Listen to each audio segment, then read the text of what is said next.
ekene m unu asị m ka m wetara unu ozi akịta ọ dị oke mkpa nwee nwatakịrị be anyị bụ na-eme kọmedi si na n'ọchị nwoke ya na-eme ihe dị ya na n'ọta n'afọ kemgbe n'ọta nwoke akarịa na jobu n'afọ na onye ọbụla chọrọ ịbịa na-eme aplai ka isi ka wetara unu maka ụmụ nwoke anyị na-achọ ebe ha ya eje ọ sị na ịbịakwa nweghị ala akọ ya na-enye gị nri na-enye gị egwu na-enye gị ihe ọ bụla iji sapụ gị ahụ ọzọkwa ya wụrụ n'okpuru biriji gị n'ala ahụ wee na-asị na Igbo anyị na ihe la ọ dịzikwa n'anya na ejirizi ihe anya akpọ cruise wee na-emezi ha anyị na-ekwesịghị ime maka na okwu ka ya dị serious ya bụ ihe na-etere ndị online nwesị ka m nwetakwa anya bụ ozi kịta anụma maka na vidio dị short mana ọ gbagote na wee okwu dara ụda na ntị biko afịa wụ Perkywire ama m n'onye ya ama ya onye Igbo anyị na-emekwa kọmedi ọ sịrị ya na Igbo ụmụ nwoke anyị bụ ndị Igbo ngwanụ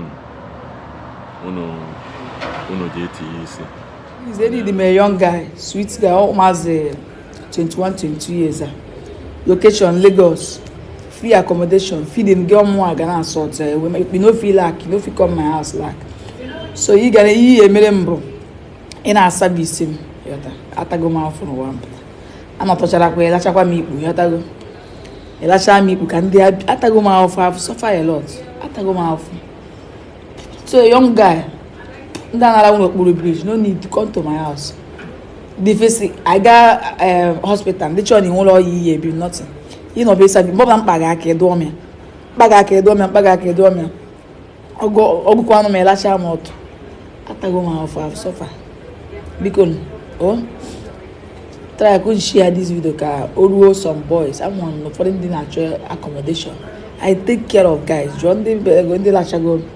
The last I go with testify. Una nenego na afugoni ya makana.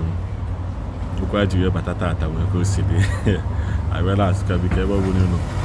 Ela ya aka na boss oze mana yo kwa na ihe dị nwu kwukwa dị gị mma. Unu fugo na Instagram account, unu fugo TikTok ya. Ase ka nyere aka gbasa ozi ya. Onya bụ ozi na ama m no nwe ndị oji na nje nwekwa ndị na-afọtibe ya. Unu ji une n'elu nya nwatakịrị anya.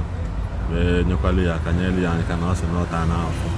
Afụfụ anụma onye ịma na iji ụwa nke onye na-akpọ ya yọgba Chukwu so okwugoro nke na-akpị ya asị ka nyere ya aka nya wee bụ ihe gbasatara ihe ndị Igbo bụrụkwa ihe na-emesi na Igbo anyị nna m ọzọ na ihe la ọ dịzikwa anyị n'anya mana ọnụ ọbụla o si na dị ka ọ dị n'ụbọchị ọzọ.